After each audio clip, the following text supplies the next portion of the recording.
Hi hello నమస్తే good morning అండి. అందరూ ఎలా ఉన్నారు? బాగున్నారా? ఈరోజైతే లేవడం లేట్ అయిపోయింది. సో అందుకనే ఫస్ట్ అయితే పిల్లల లంచ్ బాక్స్ కోసం ఫస్ట్ రైస్ పెట్టేశాను. తర్వాత అయితే ఇప్పి చేస్తున్నాను బ్రేక్ఫాస్ట్ కింద. మళ్ళీ ఇప్పి ఎందుకు చేస్తున్నాను అడగొద్దు ప్లీజ్. ఇక ఆనియన్స్ అయితే కట్ చేసేసాను. తొందరగా అయిపోయి కర్రీ ఏముంది, పాల కర్రీ అయితే చేసేసానండి. అదే మిల్క్తో చేసే కర్రీ చెప్పాను కదా మీకు ఆల్రెడీ. రైస్ అయిపోయింది. ఇంకా అదే స్టవ్ పైన ప్యాన్ పెట్టేసి ఆయిల్ వేసి దాంట్లో ఆనియన్స్ అయితే వేసేసాను.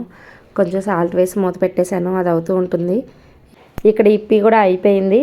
సో వాళ్ళకైతే బౌల్స్లో వేసేసి పిల్లలకి స్పూన్స్ పెట్టిచ్చేసాను తినమని చెప్పేసి. ఇక కర్రీ విషయానికి వస్తే ఆనియన్స్ అయితే కొంచెం వేగినాయి కదా, కొంచెం కారం వేసేసి బాగా మిక్స్ చేసి మూత పెట్టేసుకోవాలి. తొందరగా అయిపోతుందండి. టైం లేనప్పుడు ఇలాంటి కర్రీస్ ప్రిఫర్ చేస్తే బెస్ట్ అనమాట.